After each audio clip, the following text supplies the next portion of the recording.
Welcome back to Fossil vs. Future. I'm Daisy. And I'm James. And today we're thrilled to be joined by John Elkington to explore a what about that fits perfectly with our intergenerational theme. What about demographics? John is probably the most mentioned person on this podcast. James and I have both had the privilege of working with him and his advisory firm Volans. A world authority on corporate responsibility and sustainable capitalism, best-selling author and serial entrepreneur, John coined the terms environmental excellence, green consumer, and the triple bottom line. He's known by many as the godfather of sustainability. We'd highly recommend his blog on Substack and his fantastic book, Green Swans. John, thank you so much for joining us. We're so happy to have you here. Daisy, it's a thrill to be here. I think I'm looking forward to the conversation. I hope so. So, what about demographics? Demography is the study of human populations, how many of us there are, who we are, and how we change over time. Demographics refers to the characteristics of a population, like age, gender, ethnicity, religion, income, education, health, factors that shape economies, politics, and climate change. The global population has surged from just 1 billion in the 1800s to over 8 billion today. Growth is slowing, though, and the UN expects a peak of 10.4 billion by the late 2080s. In Europe, the population is aging rapidly and is expected to start shrinking in 2026. Demographic trends both influence and are influenced by the climate crisis. More people, especially high-consuming ones, tends to mean more emissions. But climate change also impacts fertility, mortality, and migration. It's not straightforward. High-emitting countries like the US, China, and the EU have relatively stable or declining populations. Meanwhile, the fast-growing populations are in regions that have contributed least to climate change, yet face the worst of it. Age matters too. Older people, particularly in wealthier countries, tend to have higher per-person emissions and are often less concerned about climate change. As populations age and climate risks rise, addressing intergenerational differences will be key to effective climate policy. So, what about demographics? John, we thought we would have a go at this what about, in part because it really is relevant to Absolutely. all sorts of societal responses, partly because things have changed certainly over my working life that really need some adjusting to, some assumptions. There's a lot of the early conversations were about population growth as if it was never ending, and there were signs even when I first started that possibly might flatten out and have different consequences. But also because we have been trying to grapple with the differences between the generations, generalized, between those that are quick to see individual responses or individual solutions versus systemic change.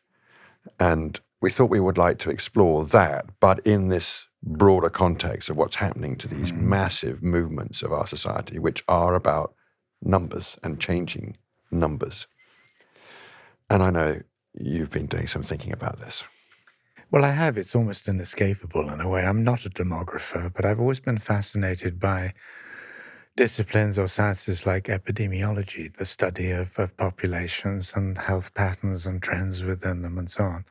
And one of the equations, you'll remember it, James, and maybe Daisy, was part of your master's as well. There was an equation probably 30 or 40 years ago, I equals P times A times T. So the impact of a total system is equal to the population numbers multiplied by the level of consumption, the affluence, and so on, and then multiplied again by the sort of levels of technology and associated footprints used to create those sort of levels of affluence. And I've, throughout much of my life, focused on technology. I focused on impact. I've taken population in a sense as read, in the sense, yes, it's going to grow. But then exactly as you said a moment ago, James, so I think what we're beginning to wake up to the fact, we are beginning to wake up to the fact that what's happening is that certain parts of the world are now peaking, and Japan has hit that quite severely. China is now Yeah. looking at absolute precipice Yeah. ahead of it. And the problem is that, if you have a slow, gentle deflation of population, you can manage that. But that's not what's happening. No. What you're having is this really severe adjustment where suddenly your governance systems, your social security systems, all sorts of things start to really, really struggle. And I'm slightly concerned at the moment that as a movement or even as an industry, the sustainability world is not paying sufficient attention to. We've got a parallel reality. We've got population booms, places like Nigeria. I mean, I've seen predictions that by 2100 we'll have we'll have at least as many people in Nigeria as currently live in the United States. Yeah, and roughly speaking, Process that. 4 in 10 humans on the planet will be Africans. Yeah. So, I mean, before then, even 2050, 2060. So demographics takes you places it's hard to sort of imagine. And therefore, I think it's a discipline that we need to pay a little bit more attention to.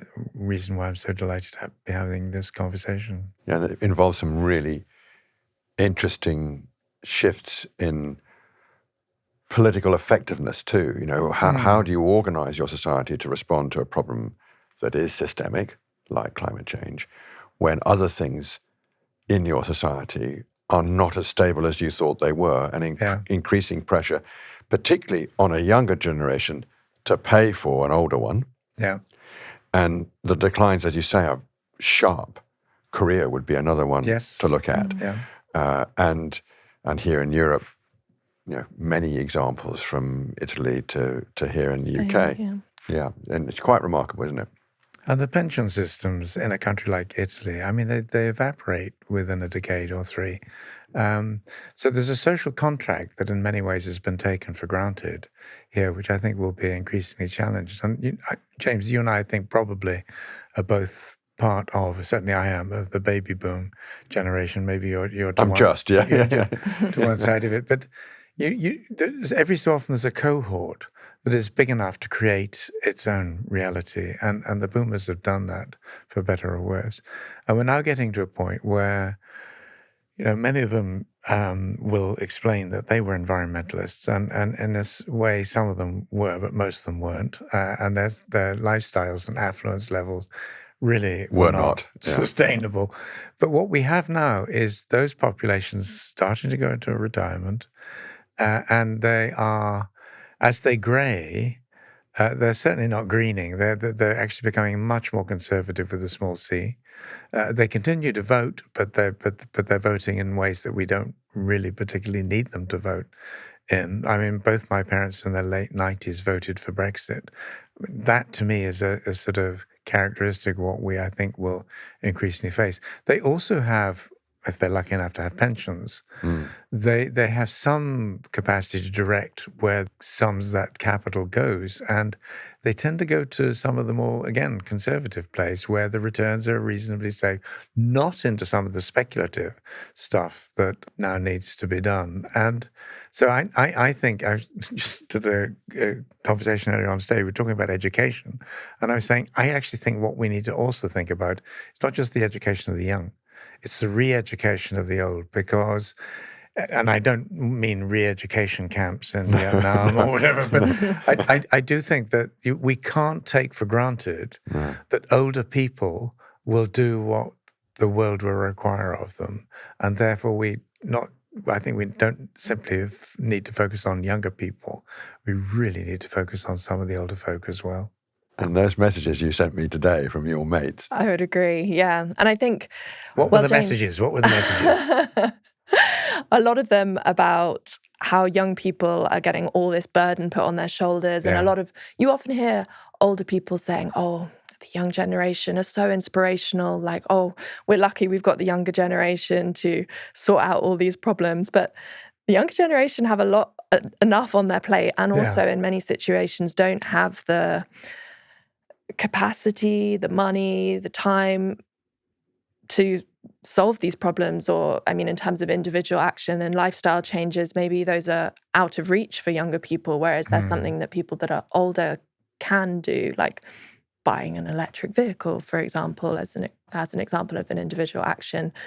So I think a frustration of the burden being placed on younger people to solve climate change, and also the fact that we need to make changes now, we need to act urgently now. And the reality of it is the people in the boardrooms of these big companies now are of an older generation, normally men. Yes.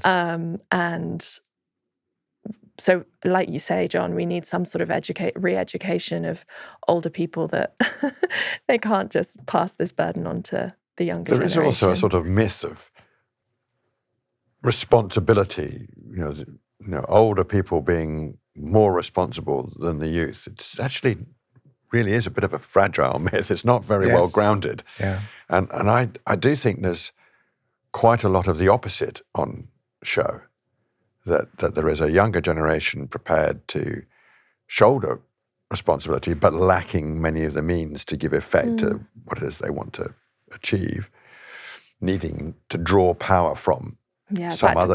Again. Well, I know it's a constant theme. But then you have an older generation who has capital wealth on the whole, has done well because asset value has increased, particularly house prices dramatically as compared to income value. So if you own property, own stocks and shares, have access to, savings products or something over a long period of time, you've accumulated something that really does look like wealth, which seems very far away from the hopes and aspirations of younger folk. And yes, there is the voting issue, which we'll have to get around in some, have to acknowledge that the older generation are active participants in politics by voting and register their interests very clearly with those who have decision-making power in politics and get listened to. Those are all, but they're not actually acting in the interest of the nation very much, it seems to me. They often very, talk about very doing it for their grandchildren, but actually it doesn't bear scrutiny. Not when you look closely. And as you say, they're investing their money in ways that help them have an even, shall we say, richer and more adventurous retirement. And fossil fuels is a good way of making some money still. Yeah, so it still is. Yeah. And, and they're an awful lot of them are just having a really good time with the wealth that has been accumulated over decades. Now, one doesn't want to be too churlish. If you've done well and you've saved your money and fine. But I do think there is this myth that somehow or other the older is the more responsible, the younger more rash. I'm not seeing that in my experience. I'm sure there are better stats than just my anecdotal feeling. Ritchie has some great statistics, as always, on generational behaviors and the different emotions towards climate change. So younger people definitely tend to feel those emotions of fear and outrage more than older generations. Older generations tend to think more that we are experiencing the impacts of climate change, which I guess makes sense because they have a longer time scale to be able to see the differences in climate. Actually, in terms of thinking climate change is real, that's quite similar amongst generations. That divide doesn't really exist as much as maybe people think it does. But would really recommend Hannah Ritchie's statistics analysis on that. Yeah. So, John, given that or those observations, and I absolutely agree with the proposition that some sort of re-education does have connotations. Perhaps we might want to rephrase that.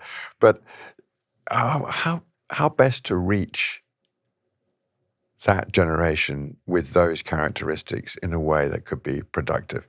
We're quite interested in our conversations in several episodes really about combining powers. Yeah.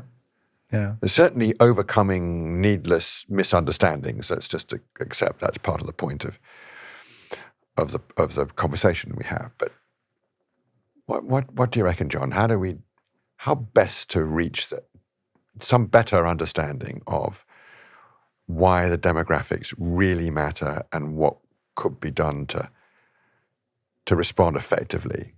I don't have a simple answer. I don't think any of us does. And I think the sheer scale of what's happening in our societies in terms of the demographic transitions. And some of those are positive, where you get more affluent people breeding less, if I can put it crudely, and so you do get a flattening out of population growth. But I think one of the things we've got to do is help the political classes, not that they're necessarily going to be around forever, because every time you get into a period of the sort of disruption that I think we're headed into, you get a real shakeout of the political world. Very different generation of people come to the fore for, good, bad, and ugly outcomes from all of that. But I think we've got to help people in positions of power, and that includes boardrooms, that includes in financial institutions and so on, understand the demographic realities which we are part of and that we are increasingly moving towards. And I think that is partly putting better content on those sorts of subjects onto television or social media or whatever it happens to be. But it's also trying to make sure that, executive education and business schools and so on, some of this stuff just becomes an integral part of what is taught. And not in a sort of doomster drum banging way necessarily. I mean, just this is the reality. There's a science to it. There are patterns here which are discernible. There are certain parts of the world where it's actually been a good thing. There are going to be certain parts of the world where it's going to be anything. But there are also emergent strategies for dealing with all of this. Where in the world is that happening? What can we learn from what people are doing in different parts of the world? One of the things we're learning very quickly is that, I say we, but I mean our species, is that if people start to switch off from the idea of having children, it's a pretty much losing game to try and flog them into it by giving them financial incentives or whatever else. I mean, France, all sorts of other countries have been trying it. It's really not working well. And so I think even sort of conventional mainstream political leaders are waking up to the fact that there is it's not yet seen as existential, but there's something going on in the guts of our societies and therefore in our economies, which we don't properly understand. In the same way that most of them don't understand climate change. But put all these things together and you have an unholy mix of different things. The odd thing is, I think some of the solutions hit multiple bases at the same time, if we do it in a semi-intelligent way. We were talking earlier about this fear of having children, a situation we should we should come back to, because that's, I think, powerful. And we also talked about the populist politics associated with having more children, and which carries connotations that are often quite alarming. They are, we want you to have more children that are like us and not like them that might be coming. We don't want more people replacing us, to use a phrase. We want more of us, so have more babies. Yeah. Right? That's an uncomfortable political argument, and you see it coming to the surface in many jurisdictions now. Equally, when I think of how many Africans there are going to be in the next 50 years on the planet, I'm thinking that's a massive opportunity for someone who really wants to get to grips with providing them with clean energy. Right? And I'd love it if investors over here would take that very seriously indeed, because at the moment they're telling themselves they can't invest there because they don't understand the risk. And you will know that I have interest in that area, and I'm maddened by the inability to understand how much real opportunity there is to invest in Africa in the transition we must make from a climate point of view. And if you really grappled with that, if you went with that demographic change and provided the support and the finance and the technology insofar as you can, based here in the UK, that would be a good thing on many levels. That would actually make us more secure and safer here. And that's before you get to awfully difficult conversations about migration. But before you do that, if you really cared about climate change and you had capital to deploy and you understood demographics, you would put money in those jurisdictions that are growing fast where there is that need. And you would learn how to manage the risk, because of course there are risks, but you'd learn how to manage it. You'd figure out how to transfer those risks, how to make sound investments, not abandon disciplines. But my word, it's hard to get that message across. My mind definitely goes straight to the climate risks of that number of people who are going to be exposed to heat waves, water scarcity, food insecurity. Yeah. I think my mind instantly goes there. So yes, better to think about it from the opportunity perspective. But it's unfair, isn't it? I mean, in a way, I mean, I've been shot at I've never been in the armed forces, but I've shot at 4 times. Once in the old Yugoslavia, once in Johannesburg, where somebody emptied an AK-47 into my bedroom when I was asleep at 3 o'clock in the morning, but twice in London. And when I think about it, I'm more fearful about Johannesburg and Africa than I am about London, because I don't, as you say, James, I don't properly understand the risks. But what worries me more about Africa is less the background levels of violence in some parts of the continent. It's the bribery and corruption. And so, you're exactly right. We've got to learn how to deal with the risk. But I've always felt that corruption is an integral part, and dealing with it. So, in the 1700s, Britain was the most corrupt country in the world, bar none. And we still have very significant levels of that. But when I think about Africa, I'm thinking we're going to have to deal with that at the same time as dealing with the technology and the educational and all of these other pieces of the equation. At the moment, I don't yet see that, to me, critical issue being effectively addressed. There will be some examples, but so often it starts and then it runs backwards. South Africa might be one example of that. So I think the demographic, when I think about that I equals P times A times T, nowhere in that equation do you get anything about corruption. And the reason I raise that is that it makes decisions more familial, more personal, familial, tribal. And that's the last thing that we actually need now. We need a generosity of spirit, open horizons, the capacity to think about the systemic view. So I'd love to somehow work out how to crack that one. I don't yet see how we do it. And there's huge variety across Africa anyway. I mean, sometimes a bit ridiculous to talk about it as if it were a single country, which of course is so obviously not. Yeah.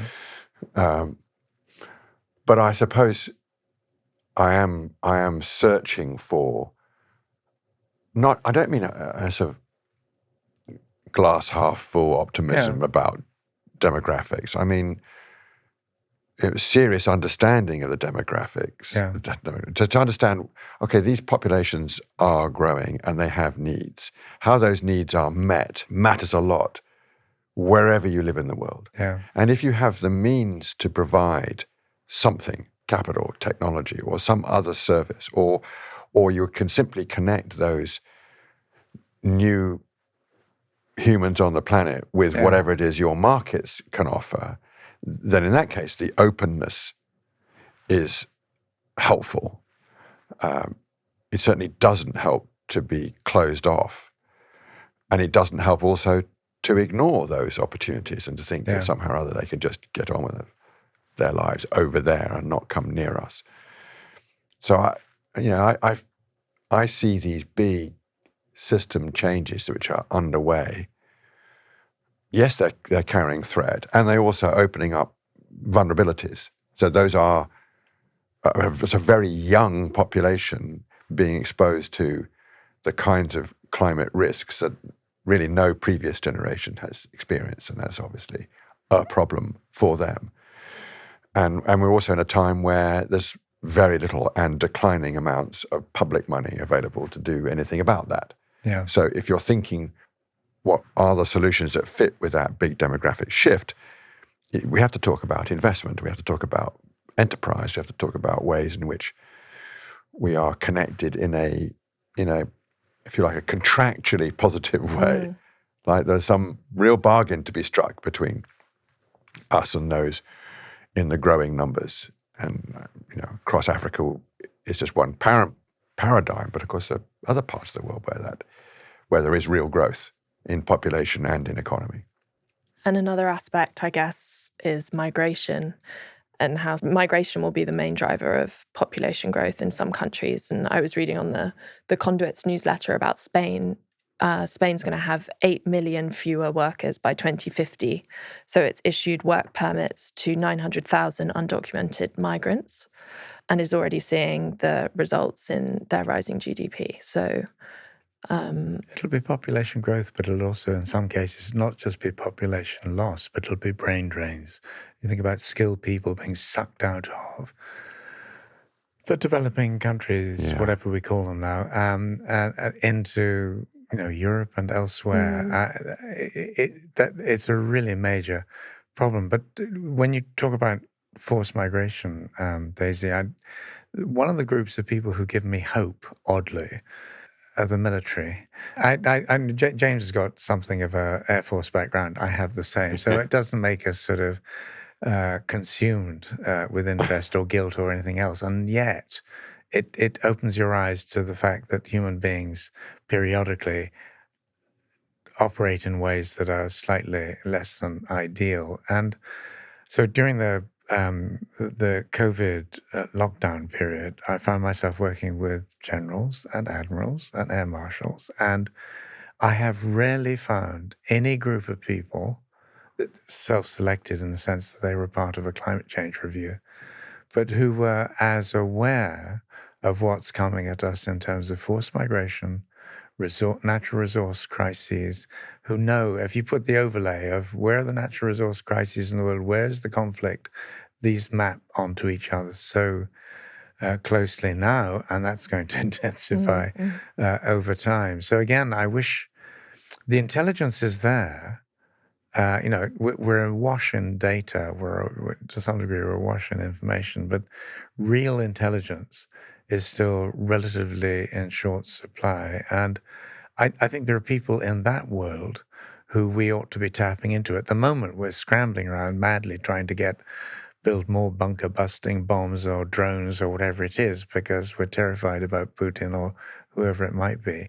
In a sense, that's not irrational. I think these are very real strategic threats to the world that we've grown up in and take for granted. But in that world of the military and of some of the technologies that they apply, and without necessarily going the spin-off route, we'll develop something to shoot down satellites and bingo, we have the next magical sort of consumer product. But we should be tapping into that world, and we should be tapping into some of the intelligence gathering that's going there. Because I remember about maybe 2015, I can't remember what it was, but the CIA did a review of NGO thinking around the world. And it was a really, really insightful capture of what campaigners and activists were predicting.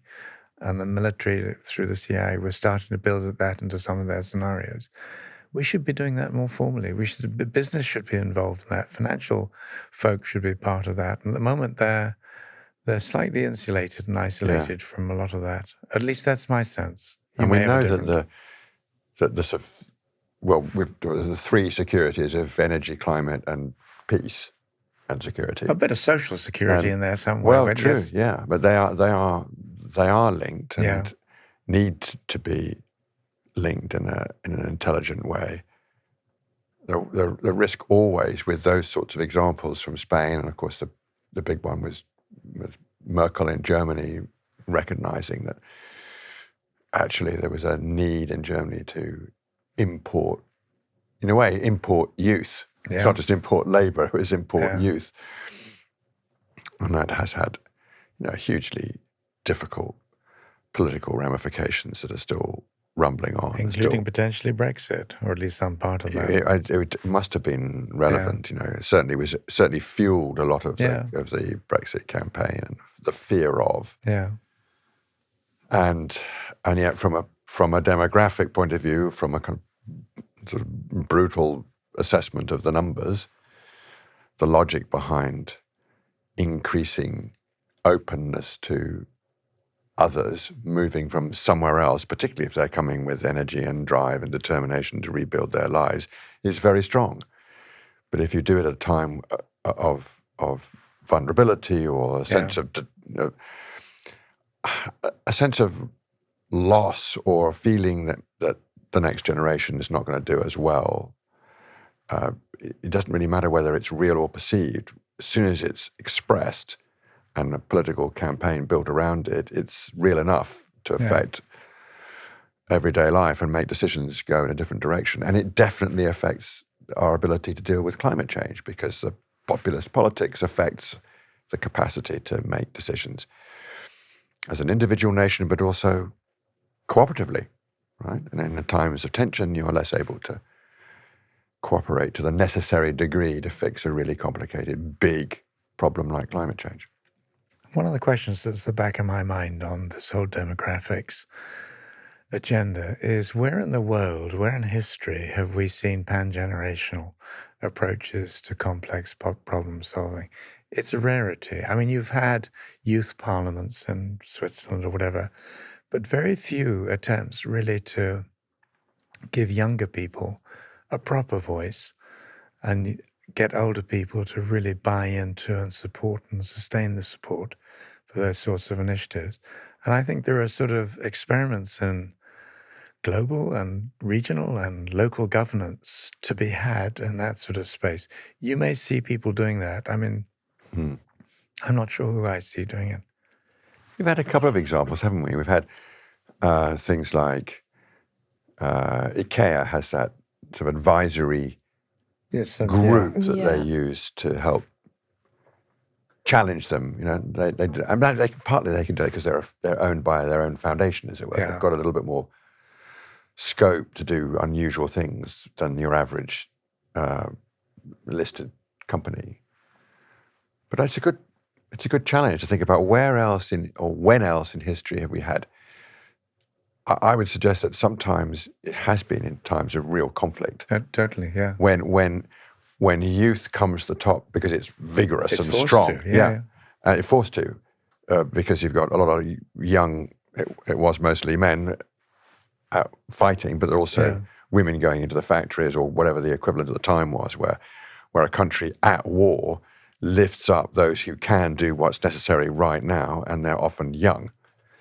And I think if you had looked through some of the most vigorous and effective political leaders in those moments, it's not universal, but I don't know. They've been younger than average. They were younger than they generally are now. I mean, of course, I'm thinking of Pitt, but Pitt the younger.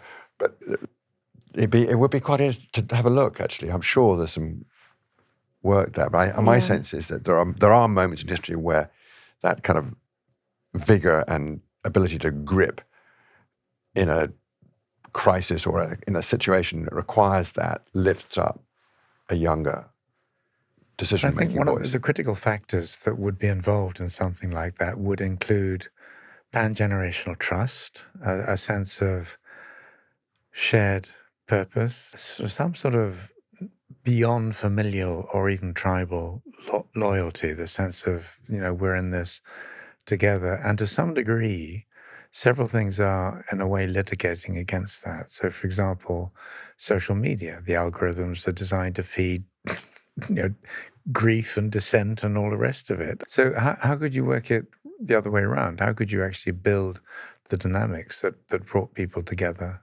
in sort of unusual aggregations or, pan-generational aggregations? And in a way, there may be examples in universities where older people are now going back, but they tend to go in the summer recess or whatever.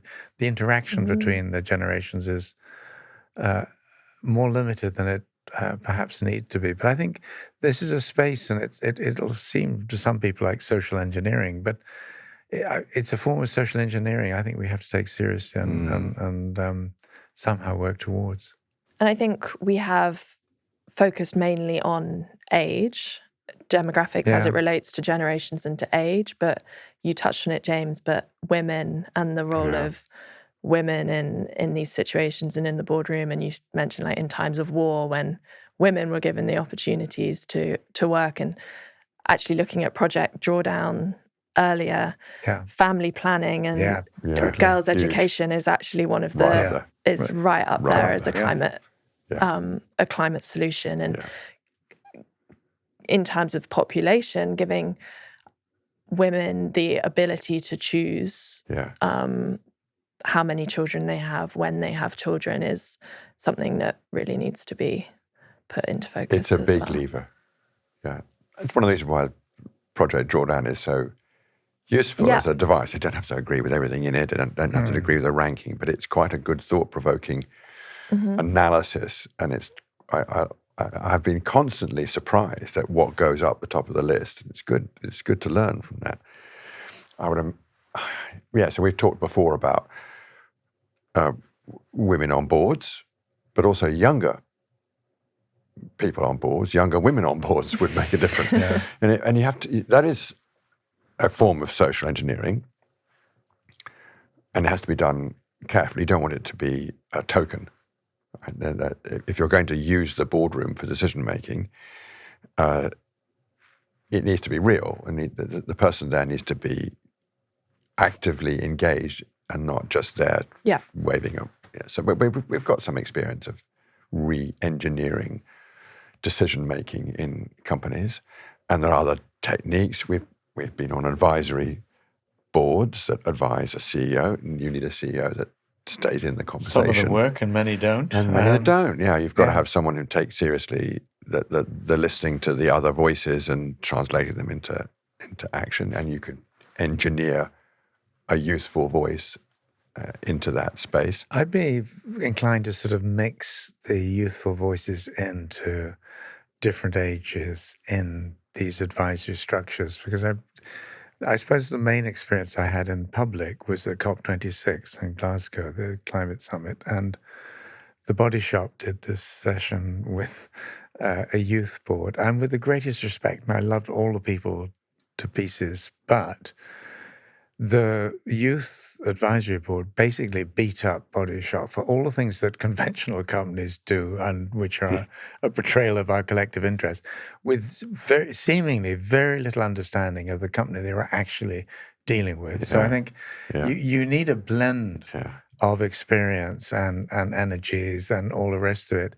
If it's simply done to reduce down to this is age specific and dependent, you so quickly default into symbolic activity, performative activity, or whatever. But we have enough of that. Lots of performers. We'll get more of it. But I mean, I genuinely think one of the critical reasons for doing those sorts of things is to give younger people, at an early enough stage in the development of their thinking and experience and so on, the experience of dealing with people in these sort of critical decision-making contexts. And I think that's got to be spread as fast as we possibly can. What do we think about citizen assemblies? There's been a few on climate. Does that appeal? Possibly. I like the idea in Denmark.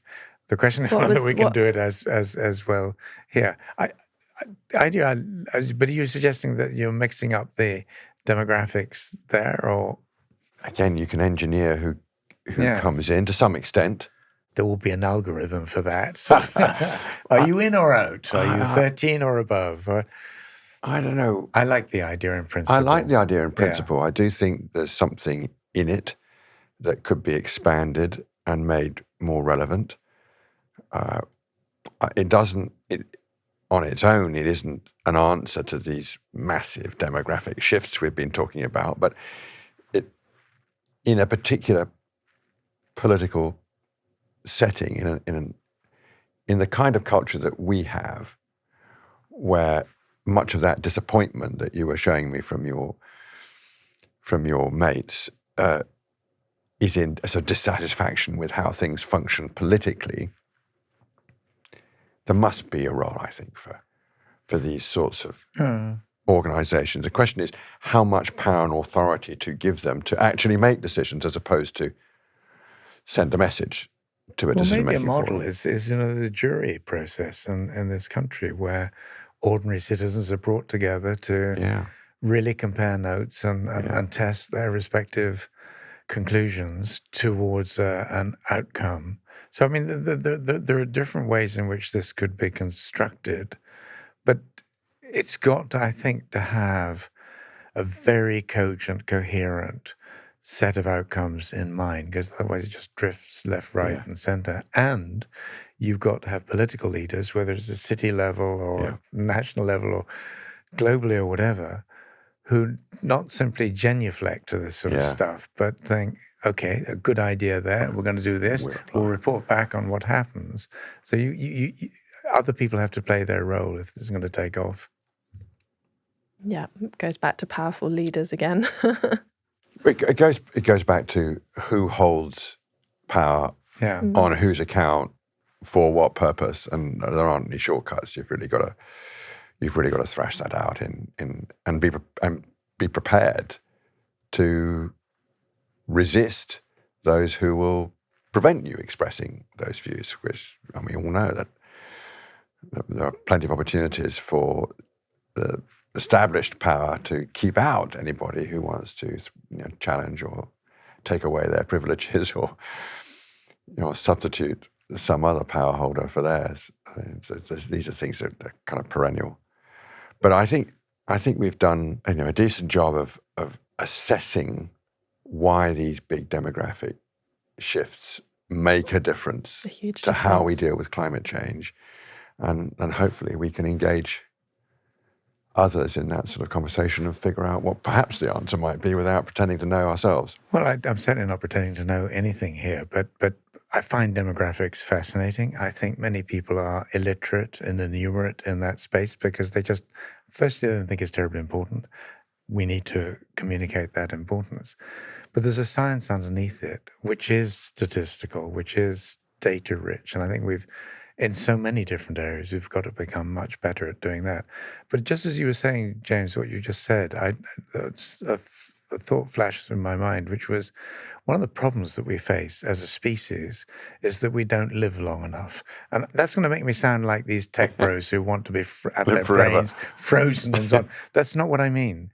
The average human lifespan, even when extended into early hundreds, I read obituaries religiously every day, and there was one just in the last couple of days, 102, and I think, how fantastic.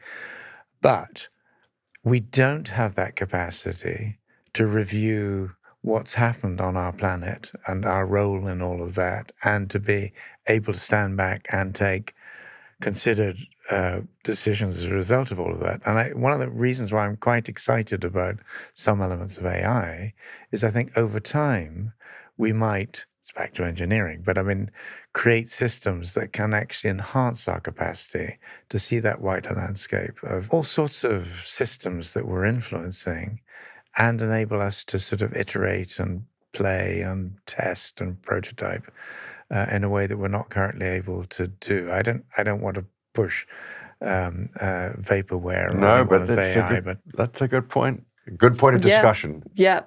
Well, another episode. Exactly. Well, if you do another episode at some stage on that, one idea is, we've had thousands of years of God, and we've constructed so many different gods, and in one, sometimes of an image, and others in other creatures' images.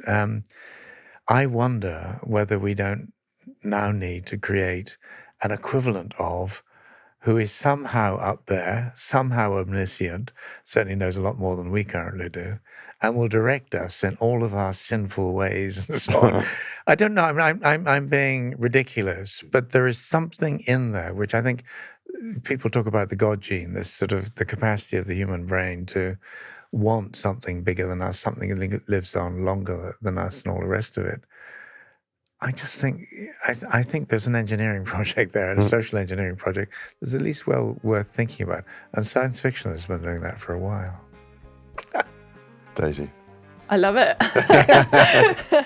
What about God? Yeah, next episode. The next episode. Very good. Thank you, John. Thanks, John. Thanks, very Daisy. much. Thanks, James. Very much indeed. Thank you so much for listening to Fossil vs. Future. If you enjoyed this episode, please subscribe and give us a rating. Follow us on social media and send us the what about questions you'd like us to discuss.